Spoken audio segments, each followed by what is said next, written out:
서양 철학과 신학의 역사 8장 같이 살펴보겠습니다. 첫째, 슐라이 에르 마어에 대해서 한번 살펴보도록 하겠습니다. 둘째, 안녕하세요. 오늘은 슐라이에르 마어에 대해서 같이 살펴보도록 하겠습니다. 이 슐라이에르 마어는 자유주의 신학의 대부죠. 그래서 이 슐라이에르 마어를 이해하면 우리가 리츠 학파도 이해할 수 있고 하르나학이라든가 라우센 부시도 우리가 잘 이해할 수 있겠죠. 네, 출발하도록 하겠습니다.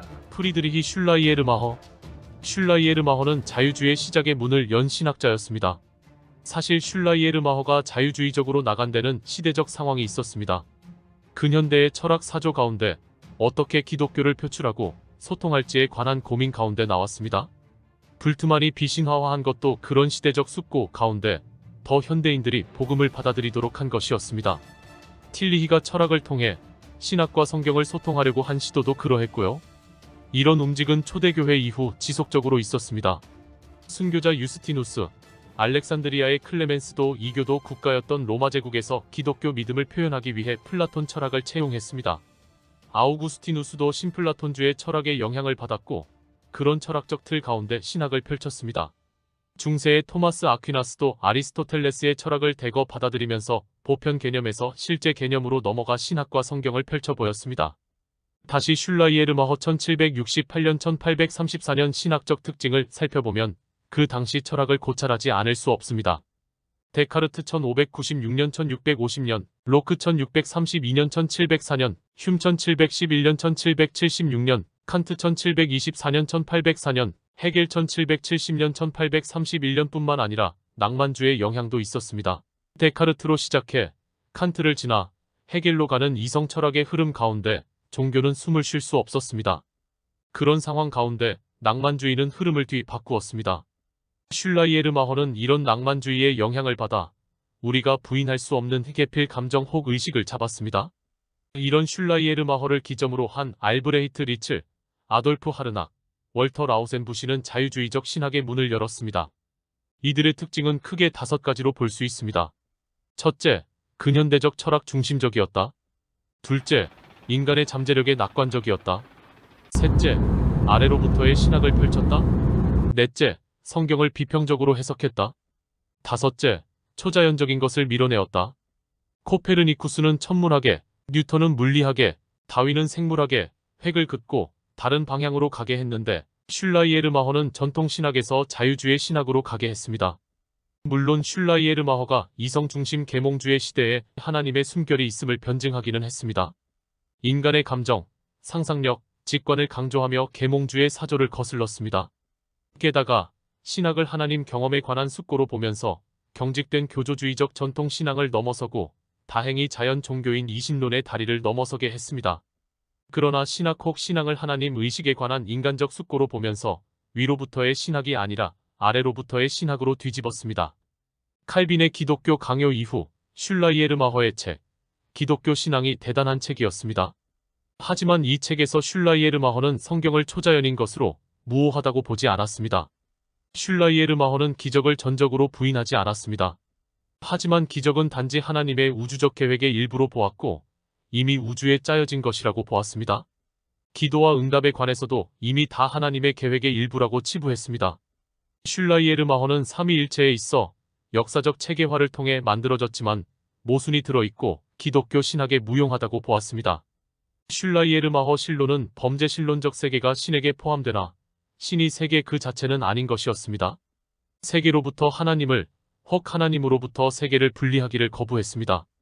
슐라이에르마허에게 하나님은 인격적이지만 신인 동형론적 형태로 인격적이지 않았습니다.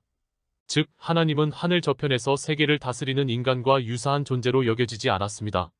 왜냐하면 이럴 경우 세계는 하나님에 대해 타잠가 되어 하나님의 존재의 한계를 형성한다고 보았습니다. 슐라이에르마허 기독론은 전통적 기독론과 달리 예수님을 단지 하나님 의식 경험에 근거한 존재로 보았습니다. 예수님이 하나님 의식을 지녔다는 점을 제외하고 인간과 완전히 동일하다라는 하나님 의식을 지녔다는 원형성과 인간과 동일하다는 모범성으로 말했습니다. 슐라이에르마허와 그 이후 자유주의 신학자들은 한 침대를 만들었습니다. 프로크루스테스의 침대 신화에 나오는 그리스 여관 주인이 손님들에게 잘 침대를 내어준 뒤 키가 크면 맞지 않는 부분을 잘라내고 침대보다 작으면 잡아 늘렸다 하는 침대를 만들었습니다. 즉, 자신들이 보기에 전통신학과 성경에서 유지된 부분은 놔두고 마음에 들지 않는 침대에서 벗어난 것 같은 것은 과감하게 잘라내었습니다. 네, 오늘 슐라이에르 마을에 대해서 같이 한번 살펴봤는데요. 어떠셨습니까? 네, 좋은 점도 있고 안 좋은 점도 있는데 안 좋은 점이 굉장히 많기도 하죠. 그래서 슐라이에르 마을을 잘 이해해야 자유주의 신학에 대해서 우리가 이해할 수 있습니다. 둘째, 리첼에 대해서 같이 살펴보겠습니다. 자, 리첼에 대해서 살펴보겠습니다. 리첼은 대단한 사람이었죠. 슐라이에르 마어도 대단했지만 리첼이 더 대단한 것은 학파를 만들었기 때문입니다. 학파를 만드니까 그 뒤에 누가 따라오게 되죠? 하르낙과 라우엠부시가 따라오게 되죠. 그래서 계속해서 자유주의 신학에 영향을 뻗칠 수 있었습니다. 이는 마치 조지 휘필드가 대단한 부흥사였지만 존 웨슬리를 따라갈 수 없었던 거죠. 왜냐하면 존 웨슬리는 굉장히 조직적이었잖아요. 그래서 조직적이란 뜻을 갖고 있는 감리교, 이 교단을 만들었잖아요. 그 조지 필드의 자서전을 읽어보면 사실은 자기가 이룬 것을 선교여행 떠나면 웨슬리가 하나씩 이렇게 다 가져갔다라는 이야기가 있습니다. 어쨌든 감리교의 존 웨슬리가 뛰어난 건 조직에 있었던 것이고, 오늘 살펴보는 이 리첼도 학파를 만들어서 조직적으로 자유주의를 계속해서 연이어서 펼쳐 나갔다라는 것이죠. 리첼은 칸트를 자신의 대화 상대로 여겼습니다. 이 말은 칸트를 굉장히 따랐다라는 말이죠. 그래서 리첼은 칸트처럼 과학적 지식과 종교적 지식을 구별해야 한다, 이렇게 말했습니다. 리첼에게 과학적 지식은 사물이 어떠하다는 것이었고요, 종교적 지식은 사물이 어떠해야 한다라는 것이었습니다. 결국 리첼에게 신학은 성도들이 하나님 나라에 관한 종교적, 단지 도덕적 경험에 관해 수행하는 거였죠. 리첼은 하나님 나라를 강조했는데요, 이것은 칸트를 본받아 윤리학적 접근을 했던 겁니다. 리첼은 신학을 역사 비평적 방법을 통해 해야 된다, 이렇게 이야기했죠. 역사 비평적 방법이라는 게 뭡니까? 네, 성경을 보고 비평하고 성경이 말하는 것을 때로 의심하고 이성을 가지고 성경을 보고 판단하는 것이죠. 그래서 리첼은 하나님에 관해 이야기하기보다 하나님 나라에 대해서 이야기는 하는데, 이 하나님 나라는 사랑에 따라 조직된다라고 이야기했죠. 리첼에게 원죄 교리는 전통적인 것과 다릅니다. 리첼이 말하는 이 원죄라는 것은 무엇이냐면 이기적인 성향을 말했습니다. 전통적인 죄의 개념이 아니었죠. 리첼의 신학적 저술들에서 하나님 나라는 종교적인 초점, 그리고 나서 윤리적인 초점을 이야기했는데요. 여기 종교적 초점이라는 것은 칭의를 말했고, 윤리적 초점은 이웃을 향한 사랑이었습니다. 리첼의 기독론은 예수님을 신성화하는 것이 아니라 인간적으로 축소하는 것이었죠. 그래서 리첼에게 예수님은 하나님 나라의 완벽한 구현체 였습니다. 그 정도였죠. 리첼은 예수님의 왕적 예언자적 기원 논의를 거부했습니다. 예수님은 단지 하나님 나라에 합당한 삶의 방식을 완벽히 성취한 존재였죠. 그래서 리첼은 예수님의 부활, 승천, 승기를 언급하지 않았습니다. 셋째, 빌헬름 헤르만에 대해서 같이 살펴보겠습니다. 헤르만은 리첼 학파의 일원이었습니다. 리첼을 따르는 신학을 전개했는데요, 헤르만은 나중 바르트와 불트만에게 영향을 주었습니다. 바르트와 불트만의 스승이었죠. 헤르만의 인격주의는 브루너의 인격적인 만남의 신앙과 불트만의 실존주의 신학, 그리고 더 나아가 20세기 신학운동에 기여하기도 했습니다. 리첼 신학을 강하게 비판한 그레샴 메이처는 사실 헤르만과 함께 신학을 공부했었죠. 메이처는 헤르만을 처음 만났을 때 그의 종교적 헌신과 진지함에 압도했다고 이야기했습니다. 그러나 헤르만의 신학에는 문제점이 있었죠. 첫째, 그리스도를 도덕적인 스승으로 그냥 존경하는 정도였죠. 둘째, 예수님의 육체 부활을 인정하지 않았습니다. 믿지 않았죠. 세 번째, 성경적 진리를 가르치지 않는 것에 실망했습니다. 헤르만은 리첼에게 동의했고 슐라이에르 마허의 견해를 쫓아서 계시를 주관적 의미로 받아들였습니다. 그래서 리첼 학파를 벗어나지 못했고요. 슐라이에르 마허의 좋은 점도 있지만 그 안 좋은 점인 계시를 주관적인 의미로 받아들여서 결국 자유주의 신학을 펼치기도 했죠. 이런 것들을 여러분들이 정리하면 좋겠습니다.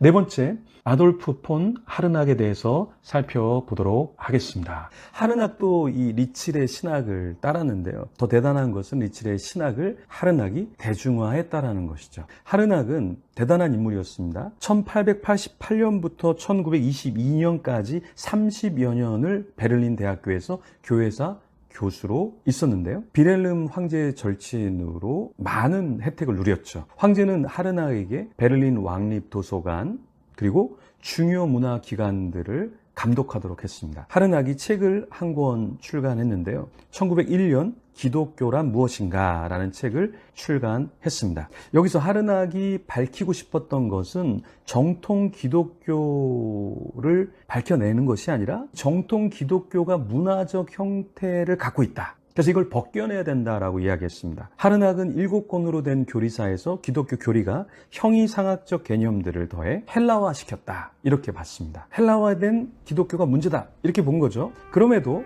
하르낙은 예수님의 순수하고 단순한 하나님 나라 소식이 인류에 알려지면 복음은 여전히 살아있다. 이렇게 봤죠. 그래서 하르낙은 법적 명령이 아니라 사랑의 법칙을 통해 유지되며 신자가 자신의 적을 온유함으로 정복해야 한다. 이렇게 이야기했습니다. 하르낙에게 하나님 나라 혹 그 나라의 도래는 예수님의 재림, 천년왕국 이런 것을 의미하지 않았습니다. 리처드 리버가 이렇게 하르낙을 비판했죠. 진노 없는 하나님이 죄 없는 인간들을 십자가 없는 그리스도의 사역을 통해 심판 없는 하나님 나라로 이끌었다. 하르낙의 신학에 대해서 아주 신랄하게 비판한 거죠. 그런데 이 하르낙의 신학은 누구의 철학을 많이 닮아 있냐면 칸트의 사상을, 철학을 굉장히 많이 닮아 있죠. 그래서 칸트가 만약에 살아서 하르낙을 봤다 굉장히 많이 인정했을 거예요. 왜냐하면 칸트가 말하는 바를 하르낙이 그대로 따라하기 때문에 그렇죠. 칸트의 책 이성의 한계 안에서의 종교, 이 책의 내용과 하르낙이 주장하는 내용은 거의 비슷합니다. 그렇죠? 슐라예르 마허, 리칠, 하르낙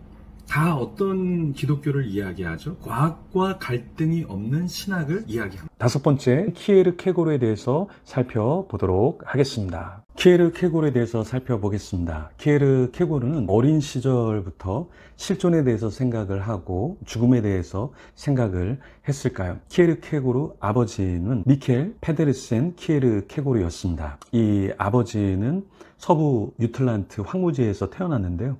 소작인의 조수로 일을 했죠. 가난과 고통 속에서 신을 저주하기도 했는데요. 이런 아버지 밑에서 자란 키에르케고르는 아버지의 강한 성격으로 억눌린 삶을 살았죠. 아버지가 굉장히 엄격했는데요. 아이러니하게 아버지가 하녀와 잠자리를 하고 낳은 그 사람이 바로 키에르케고르였죠. 키에르케고르는 그런 아버지의 죄, 하녀와 같이 잠자리를 하고 자신을 낳은 그 아버지의 죄를 평생 짊어지듯 그렇게 괴로워했죠. 그래서 23살 때 자살을 시도하기도 했습니다. 키에르케고르 형제가 7형제였는데요. 그 중에 막내였습니다. 키에르케고르는 불행한 가정에서 자라 맏형 페테르는 후에 목사가 되었습니다. 그런데 둘째 형은 상인이 된 뒤에 미국에서 객사하고 말았죠. 다른 형은 어린 시절 학교에서 장난을 치다가 죽었고요. 누나 둘 중 한 명은 어려서 죽었고요. 다른 한 명은 결혼을 한 뒤에 죽었죠. 아버지와 형제들의 사망으로 인해 키에르케고르 자신도 일찍 죽을 것이라는 공포감에 휩싸여 살았죠. 게다가 키에르케고르는 레기네라는 여성을 사랑했는데요. 15살 정도 나이 차이가 있었는데요. 영락하고 여린 그녀의 생을 파괴할까봐 스스로 떠났죠. 이런 삶을 산 키에르케고르는 일찍이 인간이 자기 삶에 대한 의미를 직시하게 되었죠. 고통스러운 감정을 느낄 수밖에 없었고요. 그래서 죽음에 이르는 병 책에서 불안, 절망, 고통을 받아들이고 원죄를 직시해야 한다. 이렇게 이야기했습니다. 나중 키에르케고르는 어머니도 잃고 형제 자매 5명을 다 잃은 뒤에 결국 아버지까지 죽자 그때야 정신을 차렸죠. 철학자 쉘링의 제자였던 키에르케고르는 철학에서 신학으로 넘어와 공부를 했습니다. 쉐렌 키에르케고르는 우리가 어떻게 인생을 살아야 한다고 했나요? 서양 근대 철학은 칸트와 헤겔을 거치면서 세상을 인식하는 체계가 구축되었는데요. 하지만 산업화가 일어나면서 인간은 소외되었죠. 인간 존재의 근엄성이 사라졌죠. 그래서 키에르케고르는 인간은 삶을 직시해야 한다 이렇게 이야기했어요. 그러나 그런 실존적 작업이 부재한 것을 알았죠. 그런 상황 가운데서 키에르케고르는 당시 시대를 비판하는 글을 써 내려갔습니다. 키에르케고르는 다음과 같은 내용을 말했어요. 인간의 절망, 절망의 두 가지. 인간이 살아야 할 삶, 이를 극복하기 위한 신 앞에선 단독자. 이런 내용을 얘기했는데요. 하나씩 한번 살펴보겠습니다. 첫째, 절망은 사람이 느끼는 감정이고 자아의 질병은 감정에 영향을 미치는 병이다. 이렇게 이야기했습니다. 키에르케고르는 단순 절망하는 것은 진정한 절망이 아니다. 이렇게 얘기했어요. 단순 절망은 단지 절망의 시작일 뿐이다. 이렇게 말했죠.